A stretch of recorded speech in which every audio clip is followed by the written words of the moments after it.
Your silence is doing more damage than any words, the quiet that cut deeper than blades, the sound of nothing. You didn't scream. You didn't curse me. You didn't raise your voice or sharpen your words. You did something worse. You said nothing. And people think silence is harmless. They think it's neutral. They think it's empty. But silence is never empty. Silence is a presence. Silence walks into the room before you do. Silence sits across from me and stares without blinking.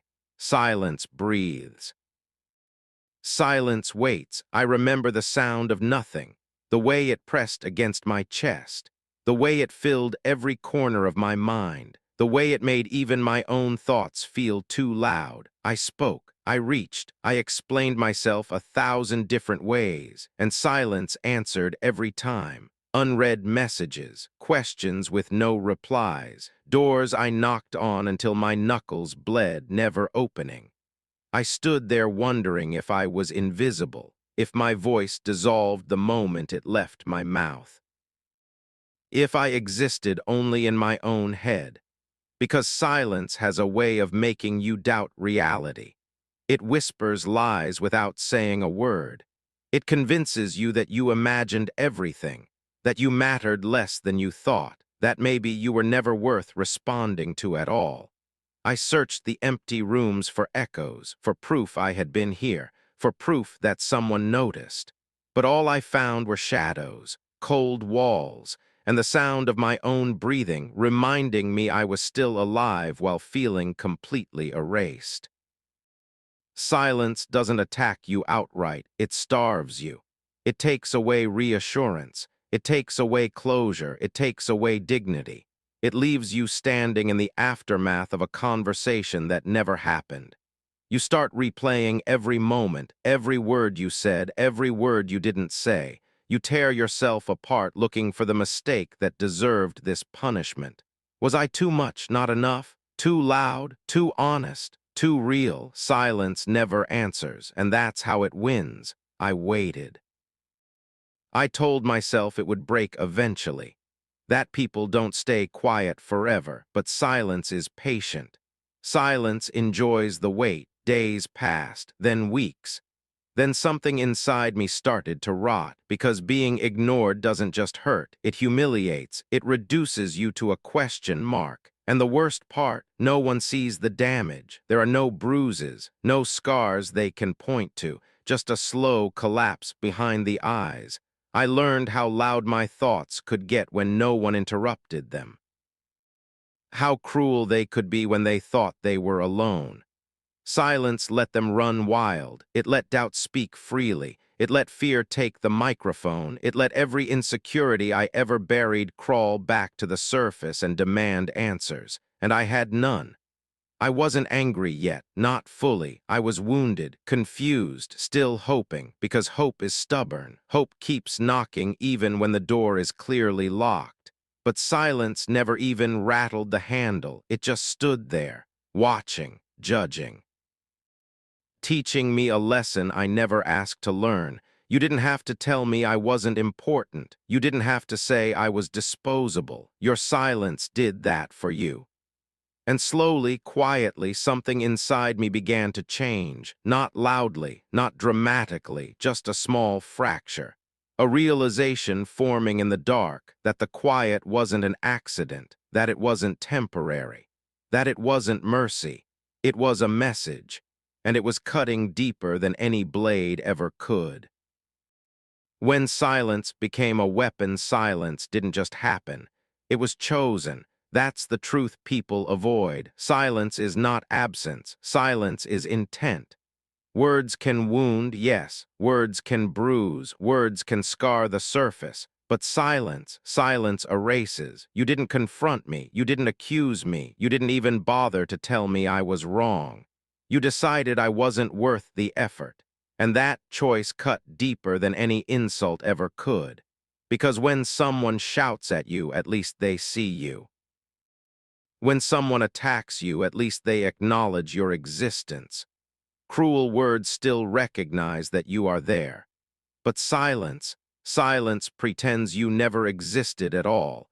It turns a human being into background noise, into static, into something easily ignored. No answer, no warning, no mercy. That was the rhythm of it, day after day. Moment after moment, I would reach out and the quiet would stare back at me, unmoved, unbothered, and slowly I began to understand what was happening. This wasn't hesitation. This wasn't confusion. This wasn't kindness. This was punishment. Silence was the sentence, and I was expected to serve it quietly. You didn't want resolution. You didn't want truth. You didn't want to face what was said or what was broken or what you did. So you chose the easiest weapon of all. Ignore it. Ignore me. Let me rot in unanswered questions. Let me bleed internally where no one could see. Let me destroy myself trying to understand what you refuse to explain. That's the genius of silence. It never gets its hands dirty. There's no evidence, no confession, no crime scene, just a person slowly collapsing under the weight of not knowing. I replayed conversations that ended too early. I dissected messages that went unanswered. I searched for hidden meanings in nothing. Do you know what that does to the mind?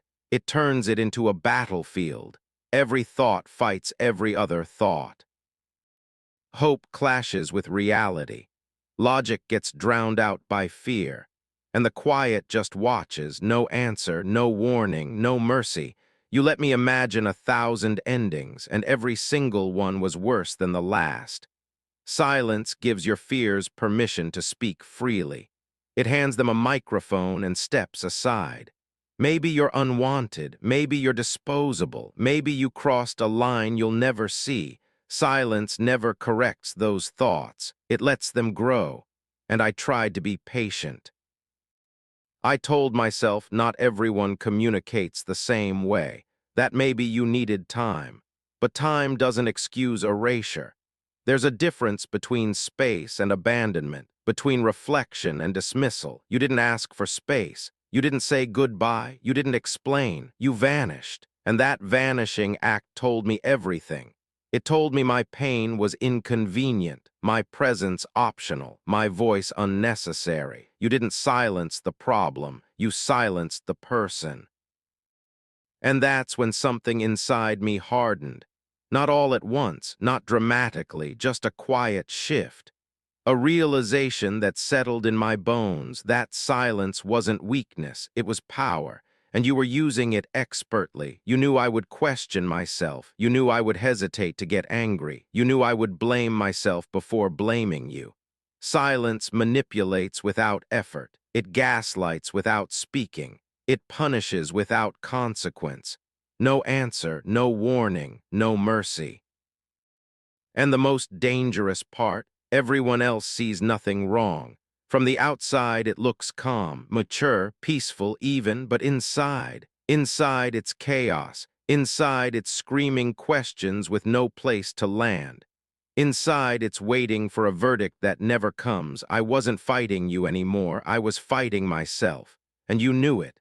That's when I stopped calling it misunderstanding, stopped calling it distance, stopped calling it coincidence. I called it what it was, a weapon, a blade you never had to swing, a bullet you never had to fire, because silence lets you destroy someone while keeping your hands clean. And once I understood that, once I truly understood it, the pain changed shape. It stopped begging, it stopped pleading. It started watching, learning, adapting. Because if silence could be used against me, then it could be mastered. And one day, you will realize the quiet you used to break me is the same quiet I learned to control. No answer, no warning. And next time, no mercy. I begged the quiet to break, I waited. That's the part people don't see. They think strength is loud, immediate, aggressive. They think pain turns into anger overnight. It doesn't. First, it waits. I waited for the quiet to crack, for a message, a word, anything that proved I wasn't screaming into a void. I told myself stories to survive the silence, carefully constructed lies polished until they sounded like truth. They're busy. They need time. They don't know what to say. They'll come back when they're ready. I became a lawyer for the very thing destroying me. Every excuse was a stitch holding my dignity together. Every rationalization another second I didn't have to face the truth, because the truth was sharp. And I wasn't ready to bleed that much, so I waited. I checked nothing and everything at the same time. I pretended not to care, then cared too much. I told myself I was calm while my chest tightened with every passing moment. Hope is cruel like that. It doesn't scream, it whispers, it says, just a little longer. It says, don't assume the worst. It says, you're not forgotten, not yet. And I listened. I replayed memories to prove I mattered. I counted moments where I was needed. I held onto fragments of connection like they were oxygen, because if they went silent for no reason, if the quiet had no explanation, then maybe the reason was me. So I turned inward. I examined myself like a crime scene. What did I say wrong? Where did my tone shift? When did I become too much? I shrank myself in my own mind, trimmed my edges, softened my voice in memories that were already over. I told myself I should have been quieter, easier, less demanding of presence. I convinced myself that silence was something I earned. That's what it does to you. It trains you to blame yourself before you question anyone else. And with every unanswered moment, my worth felt negotiable, conditional, temporary. I started measuring myself by response time, by attention, by acknowledgement. When none came, I assumed the scale was broken, or worse, that I was. I doubted instincts that once kept me alive. I doubted emotions that were screaming for validation. I doubted the version of me that believed I deserved clarity. Because silence doesn't argue with you. It lets you argue with yourself. I stood there holding the weight of two sides of a conversation, answering questions no one asked, apologizing for crimes no one named. And still I waited, because part of me believed that patience was noble, that endurance was strength, that staying quiet in the quiet made me mature. I thought breaking the silence would make me weak, desperate, exposed, so I stayed still. And every day I stayed still, something else moved inside me. Not anger, not yet, something colder, something observant, because eventually patterns start to form. You notice how the silence never stumbles, never hesitates, never breaks accidentally. You realize how precise it is, how consistent, how selective. You begin to see that this quiet has rules, timing, control, and that's when the excuses start to collapse. Busy people still speak. Confused people still ask questions. People who care still reach out, even awkwardly.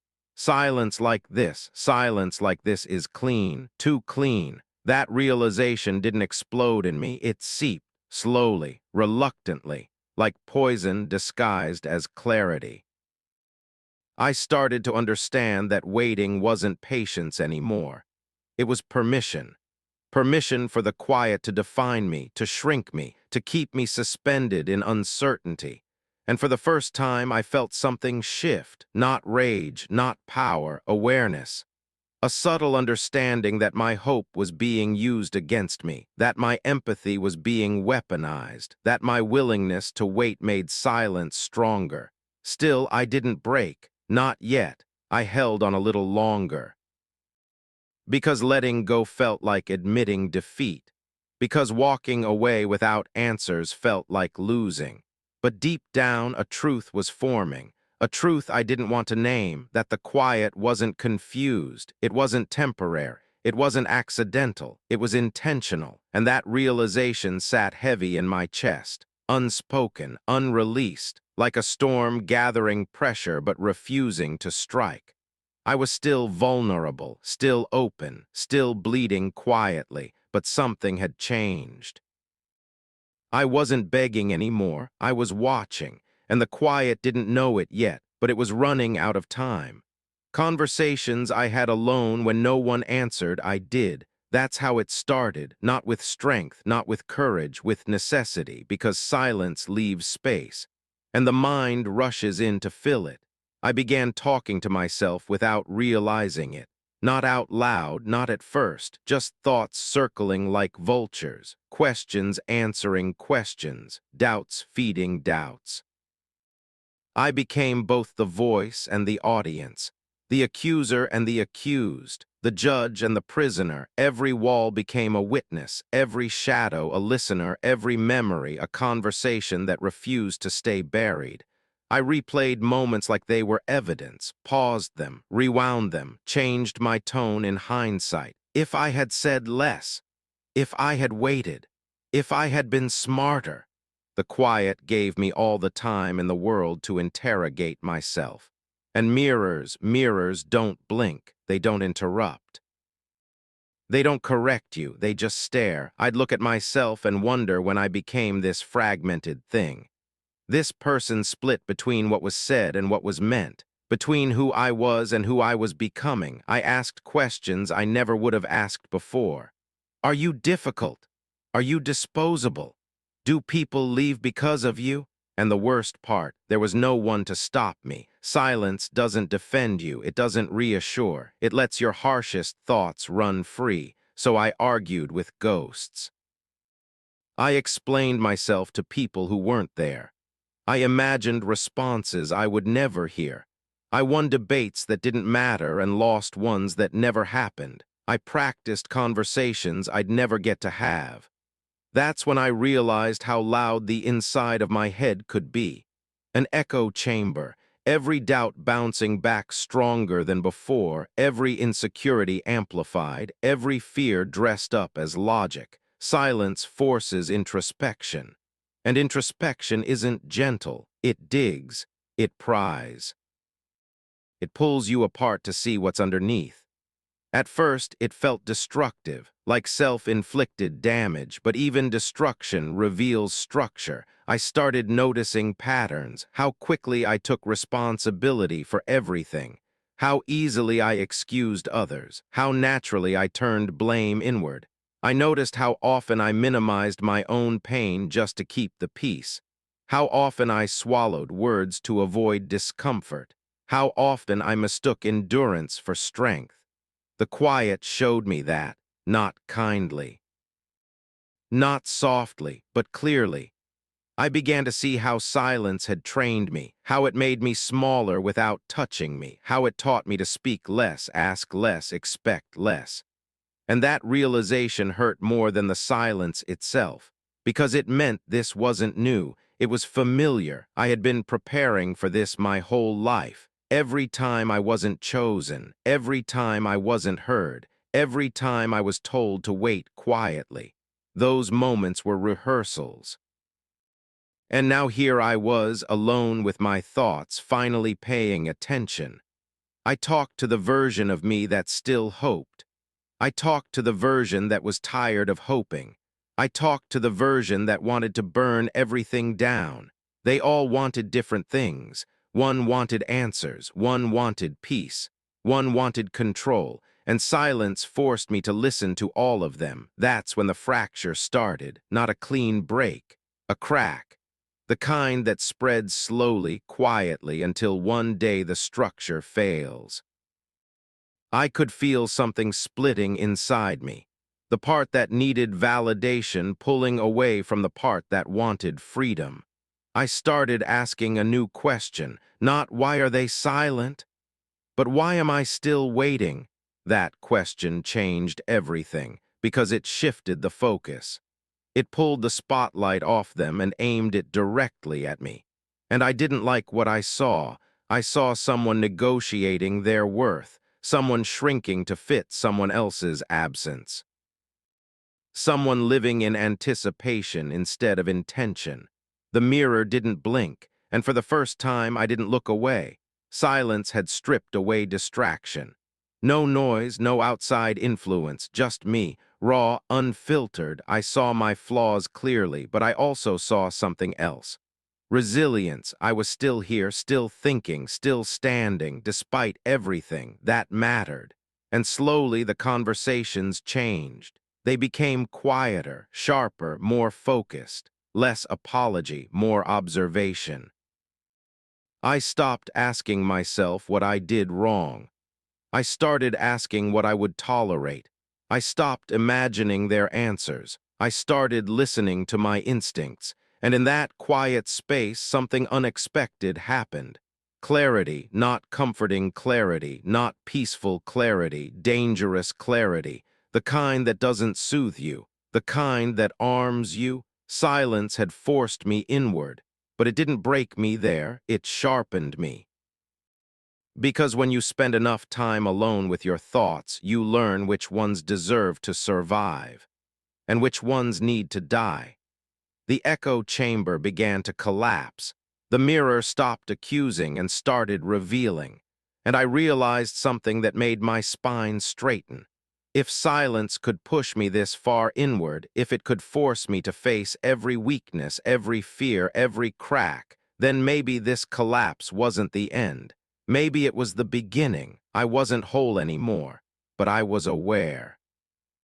And awareness is dangerous, especially to those who thought silence would keep me small. Silence turns inward at first. I aimed the anger outward, at the quiet, at the absence, at the space where answers should have been, but anger is restless, and with nowhere to land, it turned on me. That's what silence does when it stays too long. It redirects the blade. I stopped asking why you vanished. I started asking what was wrong with me, and those questions didn't ask politely. They accused. Maybe you talk too much. Maybe you expect too much. Maybe you matter less than you think. Short thoughts, sharp edges, they cut quickly. I replayed my own voice until it sounded foreign. I dissected my reactions until they looked unreasonable. I shrank my emotions until they felt like inconveniences. Because if the silence was justified, then the pain made sense. And that thought was dangerous. I began negotiating with my own worth, lowering the price. Compromising standards I once defended without question. I told myself strength meant endurance. That dignity meant swallowing discomfort. That value was proven by how much neglect you could survive. I asked myself brutal questions. Who are you without their acknowledgement? What are you worth when no one responds? What remains when attention disappears? And I didn't like the answers forming. I looked at my reflection and saw uncertainty staring back, not weakness. Uncertainty. The kind that cracks foundations. I wondered if I had imagined my importance, if my presence had always been optional, if my absence would go unnoticed. Those thoughts didn't scream, they whispered, and whispers are harder to fight. Silence trained me to doubt instincts that once protected me. It taught me to second-guess reactions that were valid. It made me suspicious of my own needs. I felt anger rise, then immediately turn inward, because anger directed outward felt pointless. There was nothing to confront, so I confronted myself. I stood trial in my own mind, presented evidence against my existence, listened to accusations without a defense.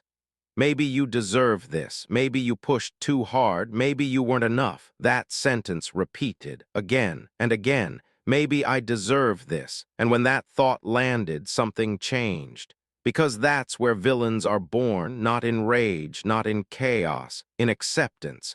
In the moment you stop believing you deserve better. I didn't collapse loudly. I condensed. I became quieter, sharper, more controlled. The rhythm inside me hardened. No more rambling thoughts, no more emotional spirals, just cold assessment. If silence was the response, then maybe I was the problem. And if I was the problem, then I could be corrected, fixed, removed, rebuilt. That idea didn't scare me, it steadied me. Because self-blame, twisted enough, feels like control. It gives you something to work on, something to punish. I punished myself with restraint, with isolation, with lowered expectations. I told myself I didn't need answers, didn't need closure, didn't need anyone. That independence felt powerful at first, like armor, but it was forged in doubt. I became hyper-aware of everything I did, every word measured, every reaction calculated. I edited myself constantly, policed my emotions, muted my instincts, because silence had taught me a lesson. Visibility is dangerous. Attachment is a liability, need is weakness. And slowly I started believing it. The anger didn't disappear, it sharpened, turned precise, no longer explosive, controlled, compressed. I stopped wanting validation, I started wanting certainty. I stopped craving connection, I started craving distance. That's when I realized something unsettling. I was changing, not healing, not growing, hardening. The part of me that reached out was going quiet. The part that endured was stepping forward.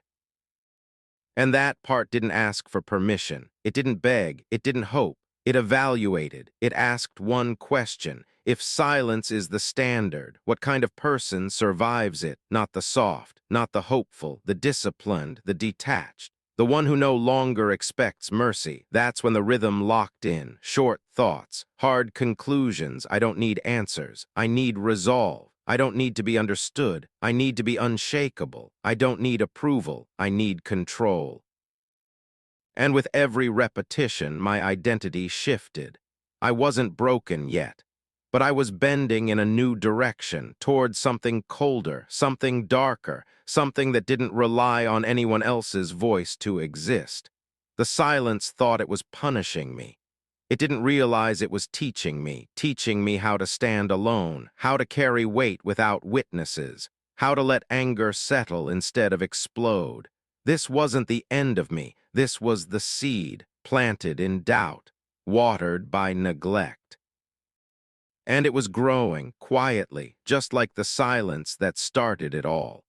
The birth of quiet rage didn't arrive screaming. It crept in. It settled behind my ribs and learned my breathing. It studied my pulse. It waited. I had nowhere to send it, no door to kick open, no voice to answer back, so it stayed. And when rage has no outlet, it changes shape. It becomes quiet. I learned how to look calm while something violent twisted inside me, how to nod while my thoughts sharpened, how to smile while storms gathered behind my eyes. No one noticed. That's the danger of quiet rage. It doesn't warn you. It doesn't announce itself with broken furniture or raised voices. It learns discipline. It learns restraint. It watches. I stopped reacting, stopped pleading, stopped explaining, not because I was healed, because I was done wasting energy on silence. Every unanswered moment became fuel. Every ignored word added pressure. Every dismissal fed the fire. Silence didn't weaken me. It concentrated me. I began to feel the difference. Pain scatters you, rage focuses you, and mine was becoming precise. I walked through my days with a still face and a sharpening mind, listening more, speaking less. I started noticing patterns I'd missed before, power dynamics, timing, who speaks and who is expected to wait. Silence had taught me observation, and observation is the first step toward control. I wasn't a victim anymore, I was a witness. I watched how people avoided discomfort, how they hid behind quiet to escape responsibility, how they mistook calm for innocence. And something inside me smiled, because now I understood the game. Rage whispered strategies where pain once cried for relief. It asked better questions, not why did this happen, but how did they think they could do this? Not why am I hurting, but how do I make sure this never happens again? I stopped asking why and started asking how silence was used, how power moved quietly, how control didn't need volume. That shift changed everything. I felt it in my posture, in my decisions, in the way hesitation drained out of my voice. I didn't rush anymore, didn't chase closure, didn't beg for clarity. I collected information. I learned where silence came from: fear, avoidance, cowardice dressed as calm. And rage, real rage, doesn't explode at cowards. It outlasts them.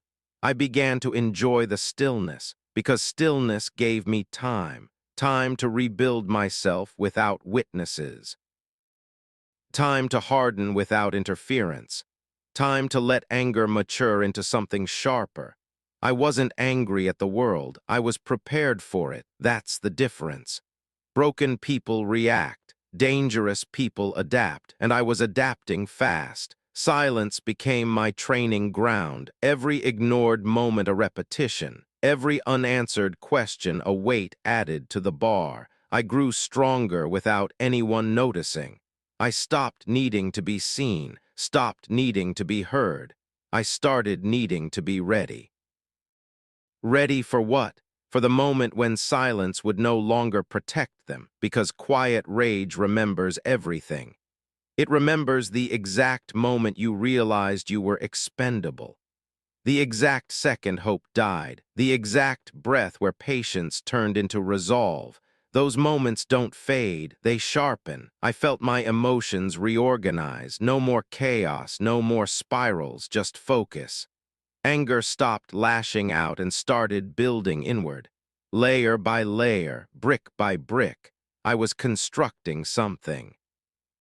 Not revenge, not destruction, authority, the kind that doesn't announce itself, the kind that makes people feel small without saying a word. I learned the language of silence better than those who used it against me.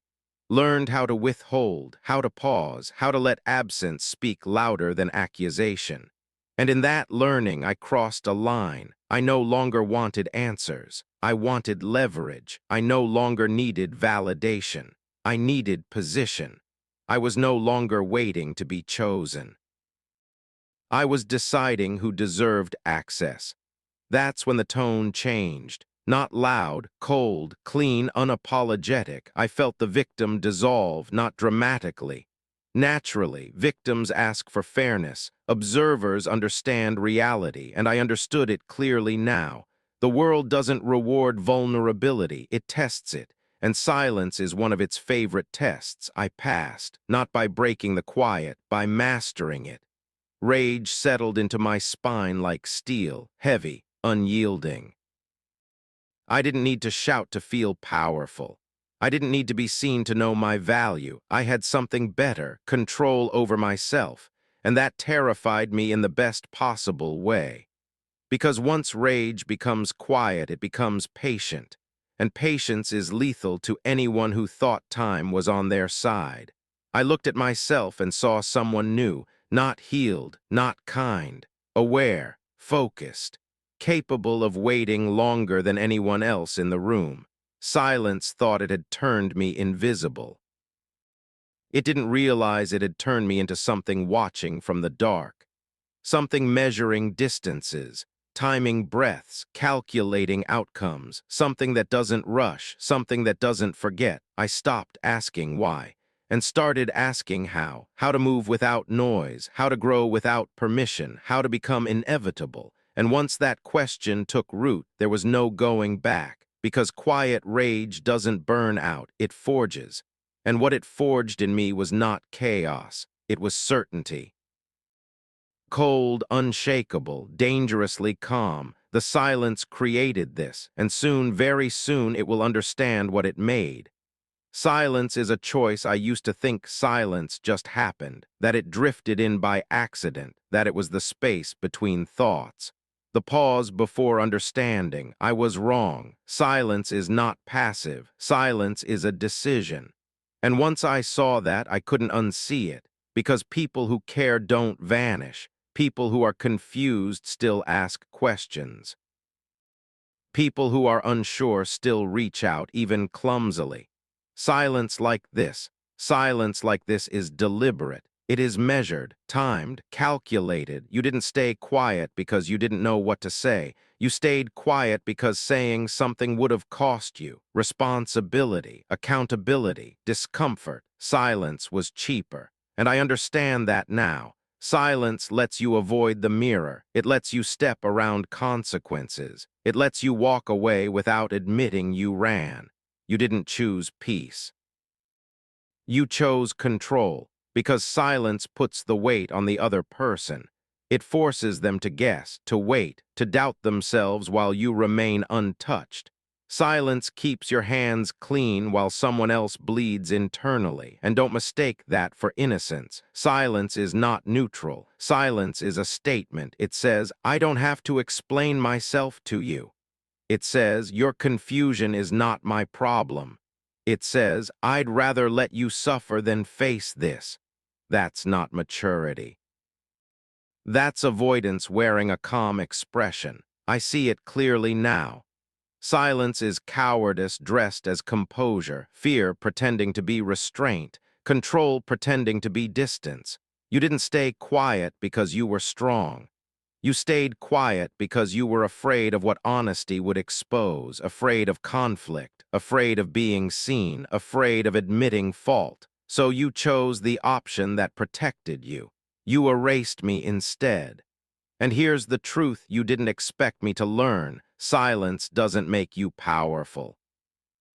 It only feels that way when the other person is still hoping, when they're still waiting, still reaching, still believing the quiet means something kind. But once hope dies, silence loses its leverage, and that's where your mistake was. You assumed I would stay confused, that I would stay patient, that I would keep blaming myself. You assumed the quiet would keep me small. You never considered that I would start studying it, that I would dissect it, understand it, master it. You never considered that silence could expose you more than words ever could. Because when someone goes quiet, they reveal priorities. They reveal what matters enough to respond to and what doesn't. They reveal what they're willing to fight for and what they're willing to discard, and you revealed everything. You revealed that my clarity was less important than your comfort, that my pain was less important than your image. That resolution was less important than control. You revealed yourself perfectly. And now I'm not confused anymore. I'm awake. I see silence for what it is, a tactic, a shield, a way to dominate without confrontation. You thought staying quiet made you untouchable. It didn't. It made you predictable, because silence always follows the same logic. Avoid first, delay second, disappear if possible. And if none of that works, pretend it was never intentional. But intention leaks through patterns. And your pattern was clear, so let me speak directly to you now. You hiding behind the quiet, you mistaking absence for authority. You believing silence absolves you of responsibility. It doesn't. It defines you. It tells me exactly who you are when things get uncomfortable. It tells me you'd rather disappear than be honest, that you'd rather watch someone unravel than admit the truth, that you value control more than connection. And that knowledge is power, because now I know what silence really is, not peace, not wisdom, not strength. It's a refusal to engage, a refusal to own your actions, a refusal to face consequences. And I don't respect refusals, I respect decisions. And silence was yours, you chose it. Every moment you didn't respond, every time you let the quiet stretch, every instance where you decided it was easier to vanish than to speak. You chose this, and I chose to learn from it. I stripped silence of its innocence. I took away its disguise. I saw the machinery underneath. And once you see how something works, it can never threaten you again. Silence doesn't scare me now. It informs me. It tells me who lacks courage, who lacks clarity, who lacks the strength to stand in their own words. And I don't need to fight that. I just need to move beyond it. Because silence only has power over those who still want answers. And I don't want answers anymore. I want awareness. I want precision. I want to act with full understanding of the world I'm in. And now I do. Silence was not something that happened to me. It was something done to me, and that distinction matters. Because once you understand silence as an action, you understand it can be countered. Not with noise, not with rage, but with certainty. And certainty is something silence can never touch. You thought saying nothing would end the conversation. You were wrong. It started a transformation, one where I no longer wait, no longer guess, no longer doubt. I see you clearly now, and clarity is dangerous, especially for those who thought the quiet would protect them. What your silence revealed about you, your silence spoke. Not softly, not vaguely, it spoke with precision. While you thought you were saying nothing, you were confessing everything, because silence doesn't erase truth. It concentrates it, it strips away excuses, it removes decoration, it leaves only intent. And what your silence revealed about you was never what you wanted me to see. You thought silence would keep you hidden, but silence is a mirror. And in that mirror I saw fear, not the loud kind, not the dramatic kind, the quiet fear of someone who knows the truth and is terrified of being exposed by it. You were afraid of words because words create accountability. Words can be quoted, words can be remembered, words can come back to you with teeth, so you chose quiet, because quiet feels safe to those who lack courage. Silence revealed that you were unsure of your own position, that you didn't trust your reasons enough to speak them, that you didn't believe you could defend your choices under light. If you were certain, you would have spoken. Certainty speaks, doubt hides. And your silence was full of doubt. It revealed weakness, not weakness of strength, weakness of spine. The kind of weakness that bends under pressure, that avoids confrontation not because it's wise, but because it's inconvenient. You didn't stay silent because you were above it. You stayed silent because you were beneath the moment. Because standing in truth would have required you to stand alone, and you've never been comfortable there. Silence revealed manipulation, because silence is never empty. It's filled with expectation. You expected me to wait, to overthink, to second-guess my reality. You expected the quiet to do the work for you, to let me argue with myself while you remained untouched. That's manipulation, clean, cowardly, calculated. You thought silence would make me chase clarity. You thought it would weaken me.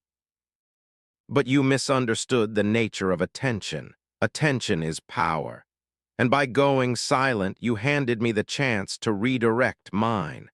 Silence revealed your need for control, because silence places the burden elsewhere. It forces the other person to carry the weight of uncertainty, to fill gaps you intentionally left open, to feel small while you feel superior. That only works on people who still seek validation. I don't. And once that need died, your silence became useless. Silence revealed insecurity, because confident people don't disappear. They don't hide behind absence. They don't rely on ambiguity to protect their image. They speak. They confront. They own their position. You couldn't, so you vanished. And in vanishing, you showed me exactly how fragile your confidence was. You feared being wrong, feared being challenged, feared losing control of the narrative. So you abandoned it entirely. That's not strength. That's retreat disguised as calm. Silence revealed that you knew you were wrong. Because when someone believes they're right, they defend themselves. They explain, they clarify, they stand. Silence is what happens when defense would collapse, when the structure can't survive questioning.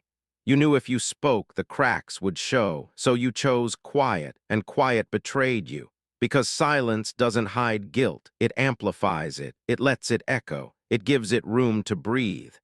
And in that space I saw everything. I saw the avoidance, the self-preservation, the prioritization of comfort over integrity. I saw how quickly you withdrew when things demanded depth, and that taught me more than any explanation ever could. Your silence revealed that you were never prepared to meet me at my level. You wanted access without accountability, presence without responsibility, connection without effort. When effort arrived, you disappeared. And that disappearance told me who you are under pressure, not the version you present, not the version you advertise.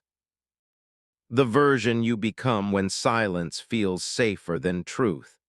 And here's where you lost, because I didn't just endure your silence, I analyzed it, I turned it over, I studied its patterns, I listened to what it avoided, and in doing so I reclaimed power. I stopped asking what you meant.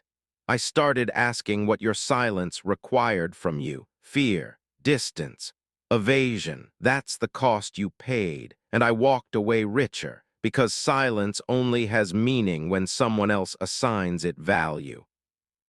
And I stopped assigning it to you. I took the mirror you thought you were hiding behind and turned it outward. Now look at what your silence says. It says you lack the courage to be direct, that you prefer ambiguity to honesty, that you'd rather control perception than confront reality. It says you choose self-protection over growth, comfort over clarity, disappearance over integrity.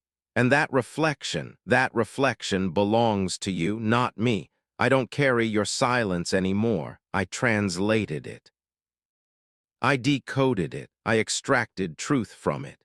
And once truth is extracted, silence has nothing left to offer. You thought silence would erase your responsibility. It didn't. It documented it, every unanswered moment, every avoided word, every stretch of quiet. They all added up. They built a profile, and that profile told me exactly how much power you actually had. Very little. Because real power doesn't hide. Real power doesn't need silence to survive. Real power speaks, stands, and accepts consequence. Your silence revealed that you have none of that, and in realizing this, I felt something shift. Not anger, not sadness, clarity.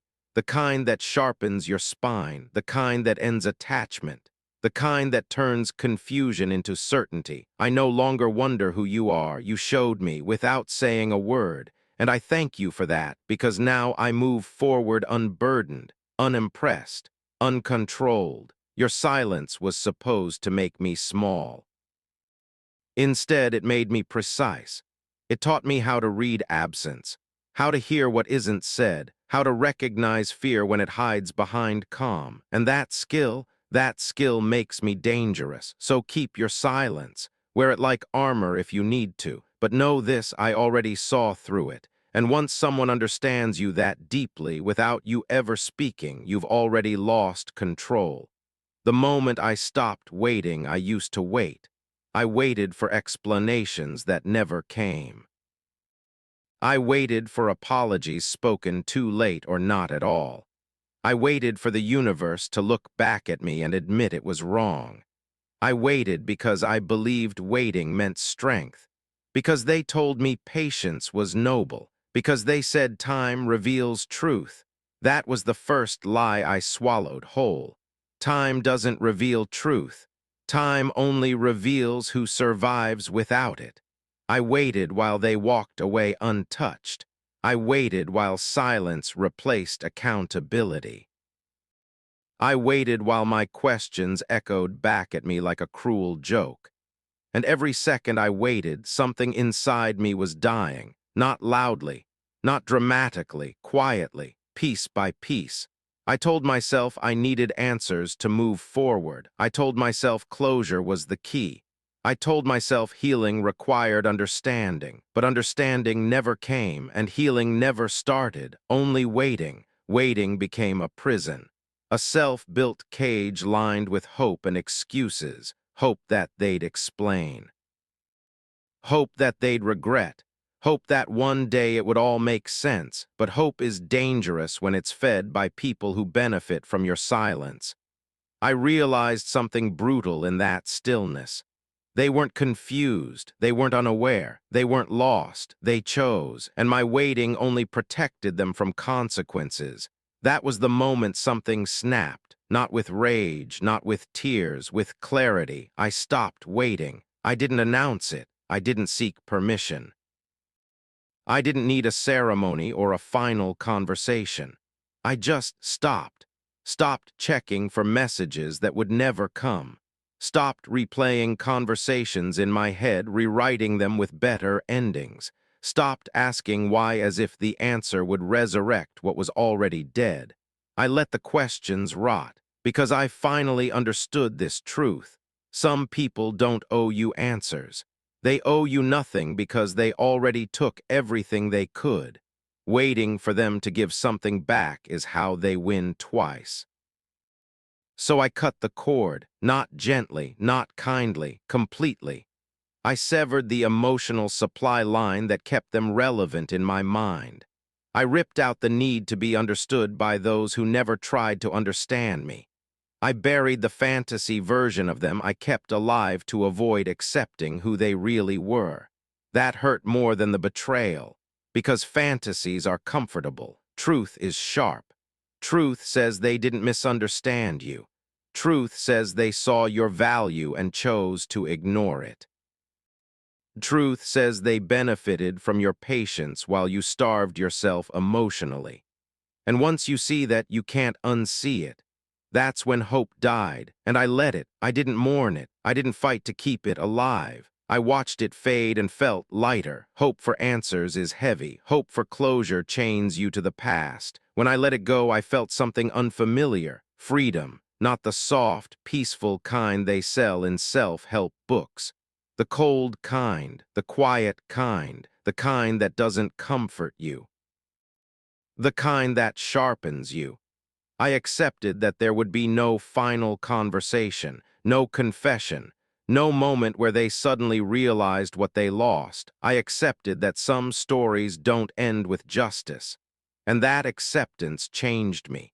Because acceptance without forgiveness is dangerous. It doesn't cleanse, it doesn't soothe, it hardens. I didn't forgive them. I know that makes people uncomfortable.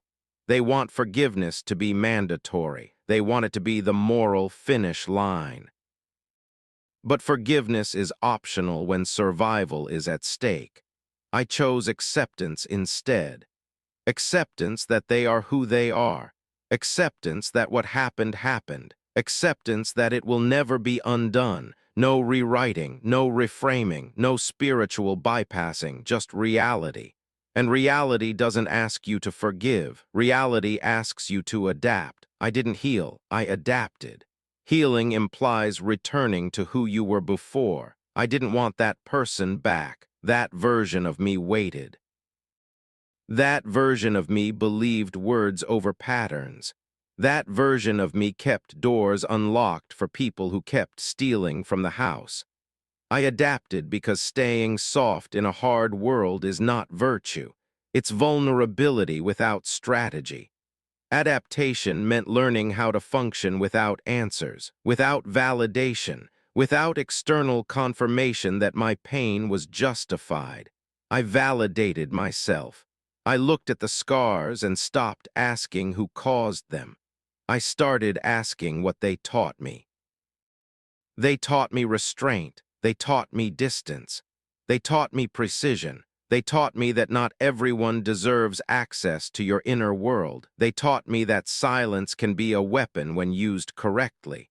They taught me that power doesn't always roar. Sometimes it withdraws. That's when the tone inside me changed. The desperation faded first, then the sadness.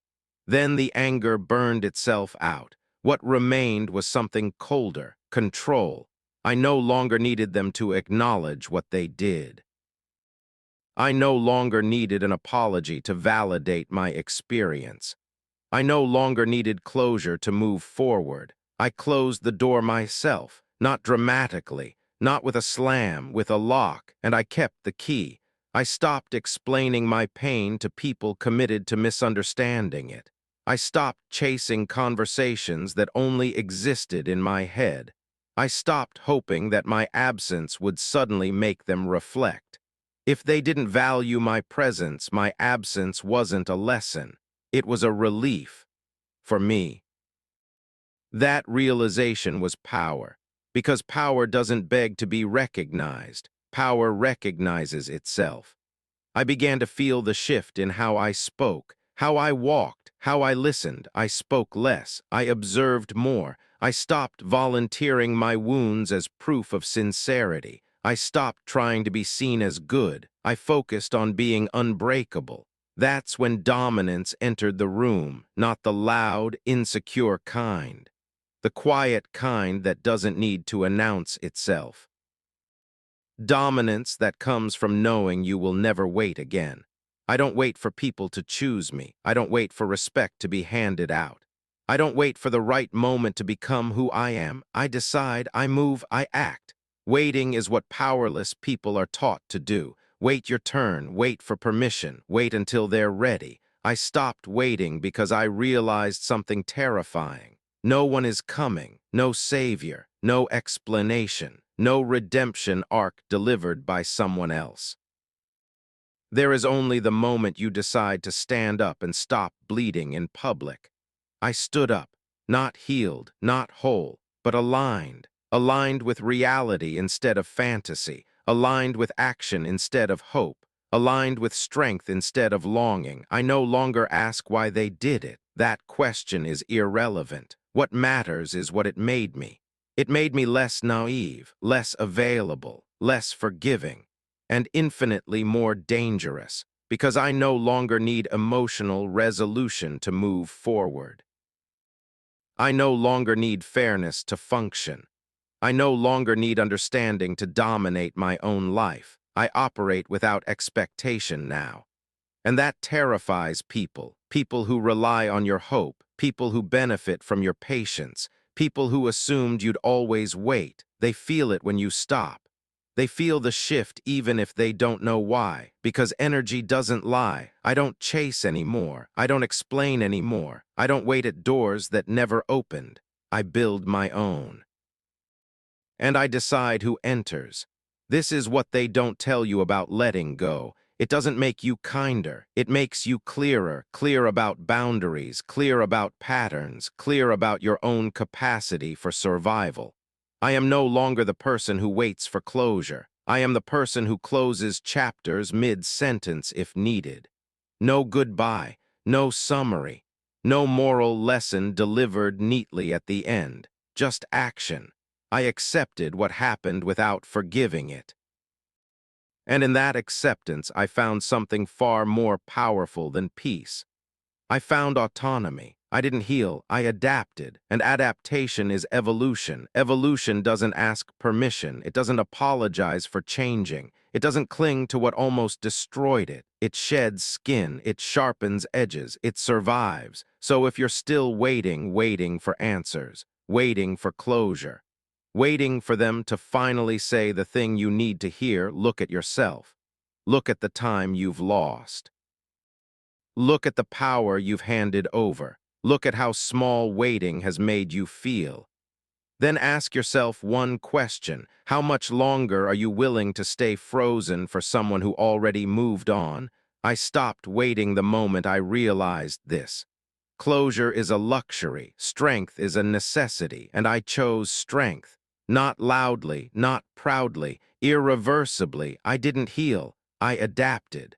And that decision changed everything. I learned in the quiet. I didn't learn my greatest lessons when I was surrounded by voices. I learned them when everything went silent, when the noise faded, when the calls stopped coming, when the rooms I once filled no longer remembered my name. That's where the real education began. Silence didn't comfort me. It exposed me. It stripped away distractions and left me alone with the truth, not the truth they told me, the truth I avoided. In the quiet, there was nowhere to hide, no applause to chase. No arguments to win, no explanations to defend myself with, just me. And the echo of every mistake, every betrayal, every moment I gave more than I received. At first, the silence felt like punishment, like exile. I thought it meant I had been erased, but silence is not erasure. Silence is a classroom, and I was forced to sit in the front row. I learned how loud my emotions used to be, how reactive, how predictable. I learned how easily people could pull strings attached to my pride. How a single word could tilt my balance. How hunger for validation made me reckless. I didn't like what I saw, so I stayed quiet, not because I was weak, but because I was watching. I watched patterns repeat. I watched promises dissolve. I watched how people revealed themselves when they thought no one was paying attention. And I learned something critical. Most people talk to be seen. I learned to stay silent so I could see. Patience became my first weapon, not the passive kind. Not the kind that waits for miracles. The dangerous kind. The kind that lets others reveal their intentions without interference. The kind that doesn't rush to respond. The kind that doesn't explain itself. I stopped reacting. I let moments pass without my input. I let conversations end without my defense. I let accusations hang unanswered. That silence made people uncomfortable. Because when you don't react, they can't control you. They expect resistance. They expect emotion. They expect you to break character. And when you don't, they start to unravel. In the quiet, I learned restraint. I learned that power is not in saying everything you feel. Power is in choosing what never leaves your mouth. I learned how much energy I wasted trying to be understood. How many words I spilled into ears that were never listening, so I stopped explaining. I learned that clarity doesn't require volume. That confidence doesn't need witnesses. That presence doesn't beg for attention. I let my silence speak, and it spoke loudly.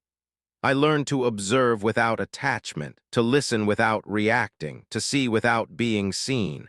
I watched how people changed masks depending on the room, how loyalty bent under convenience, how respect disappeared the moment it wasn't enforced. And I took notes, not on paper, in memory, every inconsistency, every contradiction, every moment their actions betrayed their words. I learned who spoke truth only when it benefited them. I learned who needed chaos to feel important. I learned who thrived on provoking emotion. And once you see that, you never unsee it. The quiet sharpened me. It slowed my breathing. It steadied my thoughts. It pulled my emotions out of the driver's seat. I learned to pause before responding, pause before trusting, pause before engaging. That pause became distance, and distance became control. I realized something unsettling. When you stop reacting, you stop being predictable.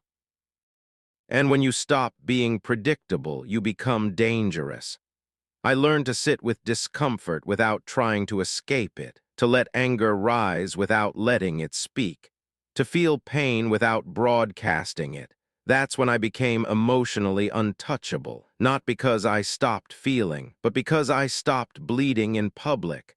I stopped handing people the map to my wounds. I stopped offering my vulnerabilities as currency. I stopped mistaking exposure for authenticity. Silence taught me discretion. It taught me that not everyone deserves access to your inner world, that some people only listen so they can use what you say against you. That openness without boundaries is self-destruction. So I closed doors, quietly. No announcement, no drama, just absence. I learned how powerful absence can be. When you don't explain why you left, when you don't clarify your silence, when you don't chase closure. Absence forces reflection or resentment. Either way, it's no longer your responsibility. I became comfortable being misunderstood. That was another lesson the quiet taught me. Being misunderstood is freedom. Because when you no longer need to correct people's perceptions, they lose power over you. Let them guess. Let them assume. Let them project. I don't correct fiction anymore. Truth doesn't require my defense. I learned control. Control over my words. Control over my reactions. Control over what I reveal and what I conceal. Control over myself. And self-control is the highest form of dominance. The quiet showed me how often I used to rush. Rush to respond, rush to fix, rush to prove. Now I let time work for me. Time exposes lies, time erodes masks, time rewards patience. I learn to wait strategically, not emotionally. There is a difference. Emotional waiting is weakness, strategic waiting is warfare. In the quiet, I studied people the way hunters study terrain. I learned where they feel insecure, where they exaggerate, where they deflect. I learned what they fear losing. I learned what they crave most. I learned what makes them careless, and I never told them what I learned. That's the point. Knowledge is power only when it's controlled. I learned how to let people underestimate me. That one took time. Ego hates being overlooked. Pride demands recognition, but silence taught me restraint. Let them think you're passive. Let them think you've softened. Let them think you've retreated. Underestimation is an open door. I walked through many without being noticed. The quiet taught me discipline, discipline to sit still when every instinct wanted to speak, discipline to listen longer than felt comfortable, discipline to stay composed when provoked. I stopped giving people the satisfaction of reaction, and that starved them. Some people feed on your responses, your anger, your explanations. When you go quiet, they panic, because silence is a mirror, and not everyone likes what they see reflected back. I learned to be alone without feeling lonely. That changed everything. Loneliness used to make me compromise. It made me tolerate disrespect. It made me reopen doors that should have stayed closed. But solitude refined me. I learned to enjoy my own presence, to trust my own judgment, to sit with my thoughts without distraction. When you are comfortable alone, you become immune to manipulation. Because desperation disappears. I no longer fear isolation. I choose it. I choose it because it keeps my mind clear, because it protects my energy, because it sharpens my instincts. The quiet didn't make me cold, it made me precise. Every word now has intention, every action has purpose, every silence has weight. I don't fill space just to be heard. I don't speak to soothe others' discomfort. I don't perform emotion for approval. I speak when it matters. And when I don't, people listen harder. That's power. I learned that dominance doesn't always announce itself. Sometimes it watches, sometimes it waits, sometimes it lets others expose themselves. The quiet taught me how to disappear emotionally while remaining fully aware. That's when I became untouchable, because you can't manipulate what you can't read. You can't control what doesn't react. You can't wound what doesn't offer its heart freely. I still feel deeply, but my feelings no longer lead, they follow. The quiet trained me, it disciplined me, it hardened me, it educated me in ways chaos never could. I didn't learn these lessons in crowds, I learned them alone. I didn't learn them through victory, I learned them through silence.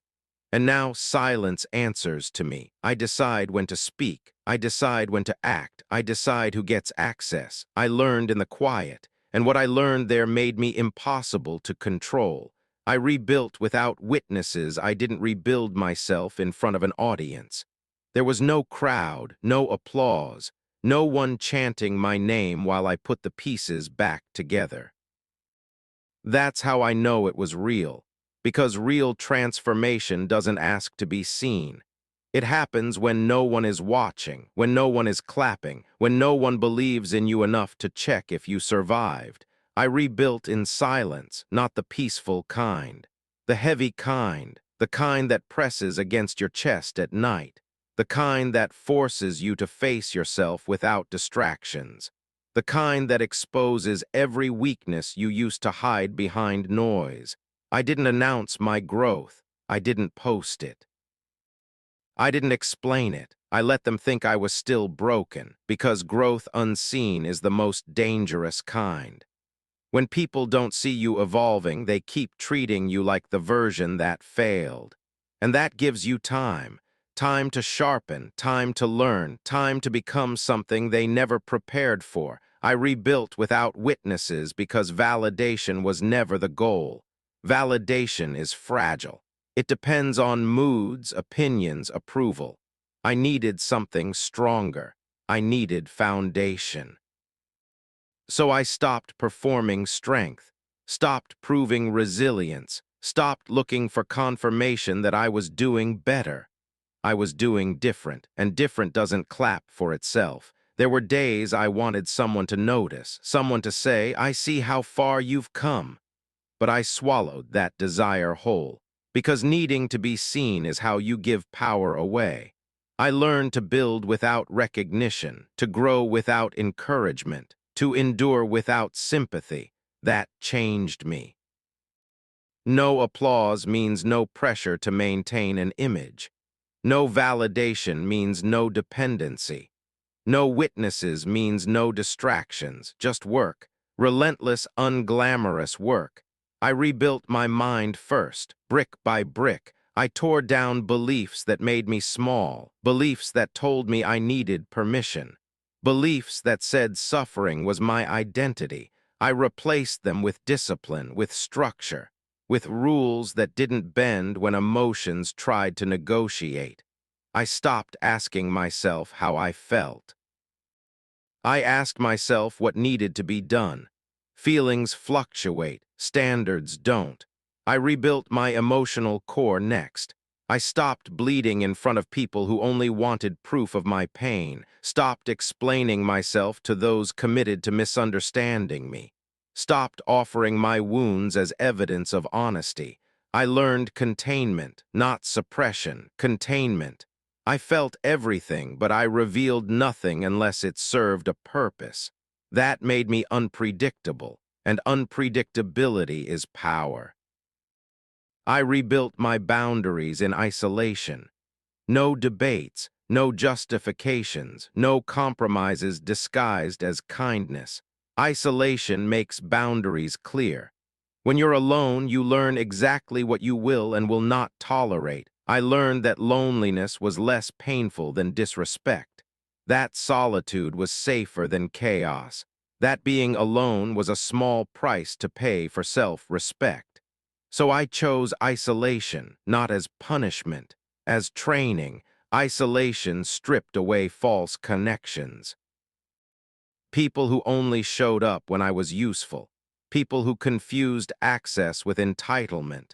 When they faded, I didn't chase. I watched, and I learned who I became without them. Stronger, sharper, calmer. Isolation didn't weaken me. It refined me like steel forged in darkness. Steel isn't shaped in the open. It's shaped under pressure, in heat. In places where light doesn't reach, that's where I rebuilt. In the dark, where no one could interfere, where no one could comment, where no one could dilute the process. Every strike hurt, every adjustment burned. But each one made me harder to break. I didn't rebuild fast, I rebuilt correctly. I let parts of myself die that didn't deserve resurrection. Old habits, old hopes, old versions of love that required self-betrayal. I didn't save them, I replaced them. That's what people don't understand.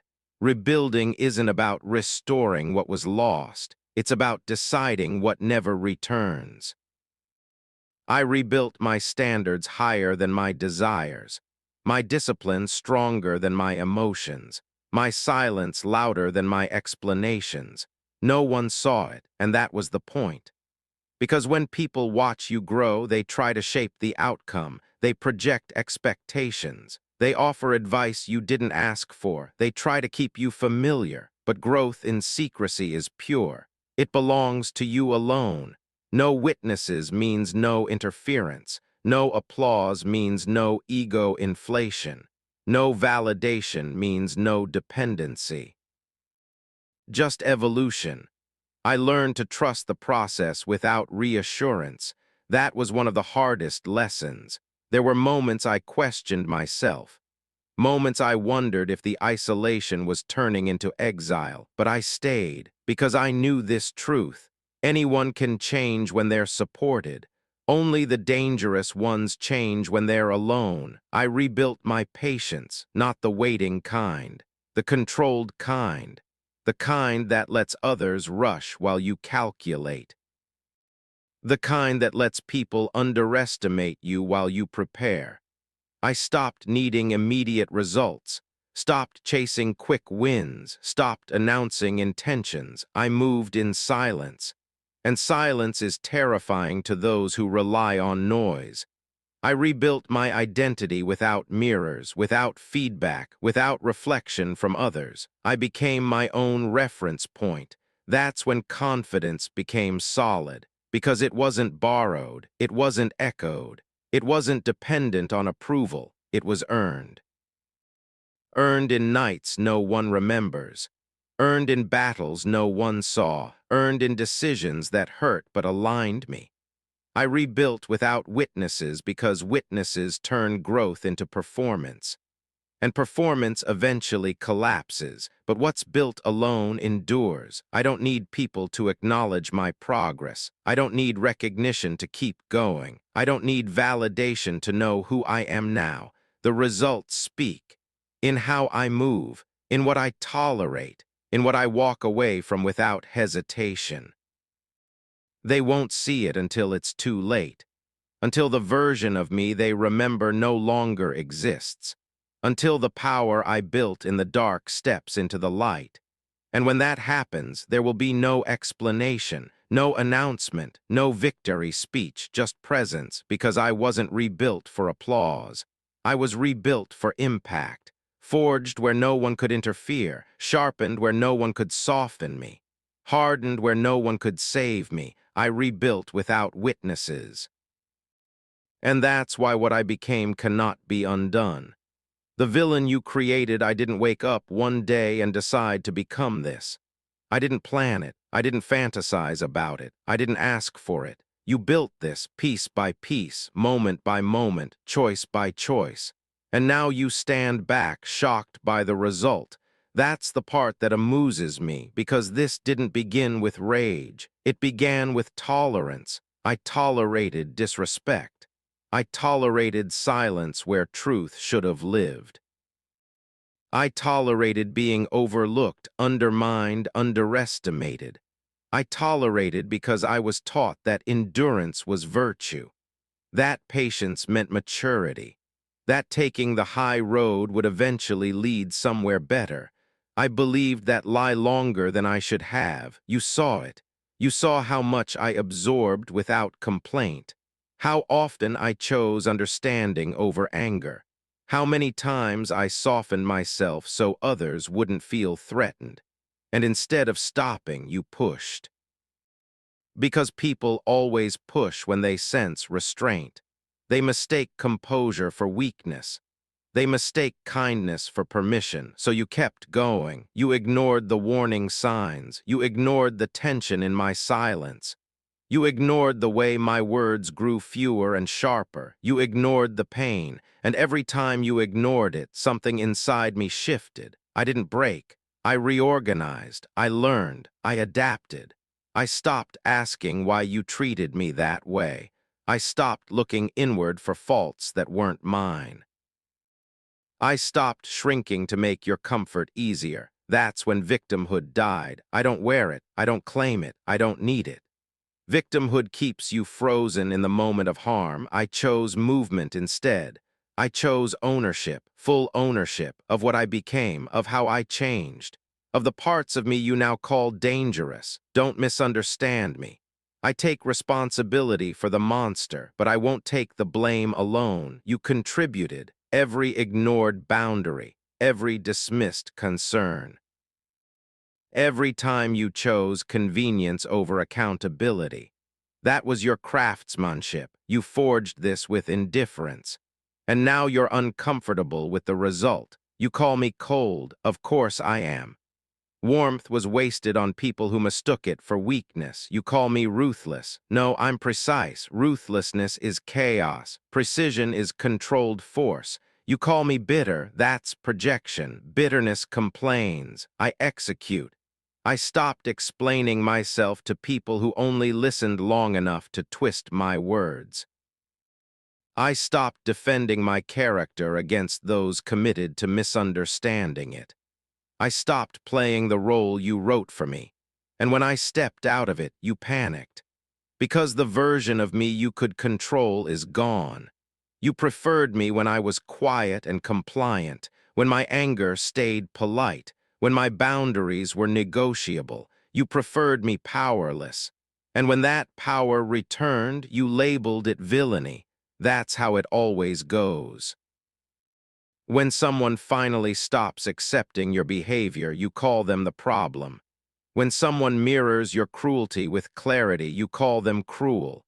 When someone refuses to be hurt quietly anymore, you call them dangerous. Fine, I'll accept the title. Because villains, at least, are honest about their intentions. I don't pretend this transformation was gentle. It was. It was violent, not outwardly. Inwardly, I tore down beliefs that told me I had to be liked to be worthy. I burned bridges that only existed to drain me. I buried the version of myself that begged for understanding. That version was starving. I fed something else. Resolve. You didn't notice the shift at first. That's the funniest part. You thought my silence meant surrender. You thought my distance meant weakness. You thought my calm meant I was still swallowing it all. You were wrong. Silence was strategy. Distance was protection. Calm was control. While you were comfortable, I was calculating. While you were assuming, I was rebuilding. While you were dismissing, I was becoming. You ignored the warning signs. You ignored the pain. Now you will not ignore me. Because I no longer announce myself with words. I announce myself with presence, with decisions that don't seek approval, with boundaries that don't bend, with actions that don't explain themselves. You feel it now, don't you? That shift in the room, that tension you can't name, that's the absence of access. That's what happens when someone stops offering you their weakness. You say, I changed. Good, change was the goal. Stagnation was killing me. You say, I'm not who I used to be. Correct. That person couldn't survive in the world you showed me. You taught me something valuable. You taught me that morality without power is decoration. That empathy without limits is self-destruction. That goodness without teeth is just prey. So I grew teeth. Not to bite everyone, just to remind the world I can. I don't need your forgiveness. I don't need your understanding. I don't need your approval. Those were currencies I stopped trading in long ago. I operate on reality now. And reality doesn't care how my transformation makes you feel. You want to talk about fairness. Where was fairness when I was absorbing damage in silence? Where was fairness when my pain was minimized? Where was fairness when my boundaries were treated like suggestions? Don't ask for mercy from the person you taught to survive without it. I'm not cruel, I'm consequential. Actions echo, patterns repeat. Energy returns. I am simply the echo you didn't expect, the reflection you don't like. You ignored the warning signs. You ignored the pain. Now you will not ignore me. Say it again. You ignored the warning signs. You ignored the pain. Now you will not ignore me. Let it sink in. Because this isn't a threat. It's a statement of fact. I don't chase. I don't argue. I don't prove. I move. And movement doesn't need consensus. I rejected victimhood the moment I realized it kept me small. Victimhood waits for justice. I create leverage. Victimhood asks why. I decide what's next. Victimhood hopes for change. I become it. You can call me whatever helps you sleep. Villain, monster, cold, names don't scare me anymore. I've been called worse by people who benefited from my silence. And I survived that too. Understand this clearly. I am not angry all the time. I am not consumed by revenge. I am not driven by hatred. Those are beginner emotions. I am driven by clarity. Clarity that tells me who deserves access and who doesn't. Clarity that shows me patterns instead of excuses. Clarity that reminds me how much strength it took to get here. And I will not apologize for that strength. I will not shrink it to make you comfortable. I will not soften it to seem palatable. I will not disguise it as humility. This is what happens when you push someone past their breaking point and they don't shatter, they sharpen. You wanted compliance. You got independence, you wanted silence. You got withdrawal, you wanted control. You created resistance. This is the villain you created, not born from hatred, forged by neglect, not driven by malice, refined by necessity, not fueled by chaos, guided by intention.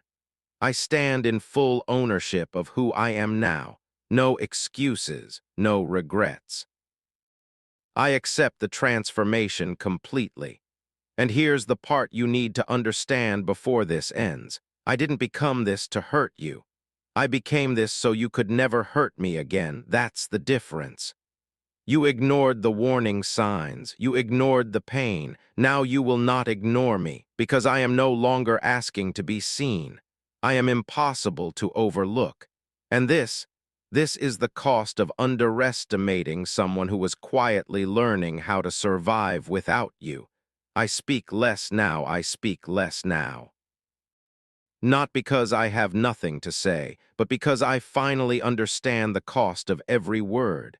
I used to fill the air. I explained myself to people who never listened. I argued with those committed to misunderstanding me. I defended truths that never needed defense. I thought volume meant power. I was wrong. Noise is desperation wearing confidence like a mask. Silence is authority, and I reclaimed it. There was a time when my voice trembled with urgency, when I rushed to be heard, when I believed clarity required explanation. That was chaos talking. Chaos needs witnesses. Chaos needs reaction. Chaos needs someone else to validate its existence. Calm does not. Calm stands on its own. Calm watches. Calm waits. I learned that the moment you stop filling the silence, others rush to fill it for you. They reveal themselves, their insecurities, their intentions, their need for control. I let them talk. I let them assume. I let them expose. Because silence doesn't mean absence. It means observation. I speak less now because words are no longer emotional. They are intentional, each one chosen, each one measured, each one placed like a blade instead of thrown like a stone. I don't waste language on people who don't respect it. I don't spend breath on arguments that lead nowhere. I don't explain decisions already made. That confuses people. They're used to access, used to reactions, used to being able to provoke something. But calm gives them nothing. And nothing terrifies them more. I replaced chaos with control, not control over others, control over myself. I learned that the loudest person in the room is usually the weakest, that the most emotional voice is often the least dangerous. That real power doesn't interrupt, it observes. Predators don't announce themselves. They don't posture, they don't threat, they don't chase validation. They wait, they study movement, they sense weakness, they choose the moment. I adopted that energy, stillness. Not hesitation, not fear, stillness. Stillness that makes others uneasy. Stillness that forces people to project. Stillness that holds eye contact without blinking. I let silence do the work words used to do, and it works better because silence invites assumptions, and assumptions are weapons. People tell you everything when they think you're not responding. They confess through behavior. They expose through impatience. I no longer rush to correct them. Let them think what they want. Perception is a trap for those who need control. I don't. I speak less now because I've learned something critical. You don't need to explain strength. You demonstrate it. You don't need to announce boundaries. You enforce them. You don't need to prove dominance. You embody it. When I do speak, it lands because it's rare, because it's precise, because it ends conversations instead of starting arguments. I don't raise my voice, I lower it, and people lean in. That's authority. I stopped reacting emotionally because emotion leaks information. It reveals where you're vulnerable, where you can be manipulated. So I sealed the leaks I still feel, but my feelings are private. Weaponized calm doesn't mean numbness, it means discipline. It means knowing exactly when to strike and when to stay still. Stillness is not passive, it's loaded, like a drawn bow, like a held breath, like a predator crouched just out of sight. I learned that most people exhaust themselves trying to control the room. I let the room adjust to me. That shift is subtle. But once you feel it, you never go back. People sense it. They sense that you don't need their approval, that you don't fear their rejection, that you're not seeking anything from them. And that imbalance, that's power. I speak less now because words used too often lose value. Silence used correctly gains weight. Every pause becomes intentional. Every glance becomes communication. Every absence becomes a message. I don't chase conversations anymore. I end them. I don't argue points. I make decisions. I don't threaten. I remove access. That's predator energy. Clean, efficient, unemotional. Calm replaced chaos because chaos kept me visible. Calm makes me unreadable. And what can't be read can't be predicted. I watch people struggle with that. They poke, they provoke, they test. They want the old reactions back. They want noise. They don't get it. They get silence. And silence reflects everything back at them. Their impatience, their insecurity, their need for control. I don't interrupt their unraveling. I let it happen. I speak less now because I no longer negotiate my worth. I no longer explain my boundaries. I no longer soften my presence. I enter rooms differently, not loudly, decisively, and people feel it because calm doesn't rush, calm doesn't flinch, calm doesn't over-explain, calm already knows. This is what dominance looks like when it grows up. Not rage, not theatrics, not intimidation, stillness, measured, controlled, absolute. I don't need to say much anymore, because when I do, it matters, and when I don't, it's intentional. I speak less now, and in that silence, I command everything. Silence bowed to me. There was a time when silence terrified me, when quiet felt like abandonment, like judgment, like proof that I had been forgotten. In the absence of noise, my thoughts used to scream, every doubt, every memory, every unspoken fear clawing for attention. Silence felt like exposure, so I filled it with words, with explanations, with noise that kept me from hearing myself think. But that was before I understood what silence really was. I am not afraid of it anymore.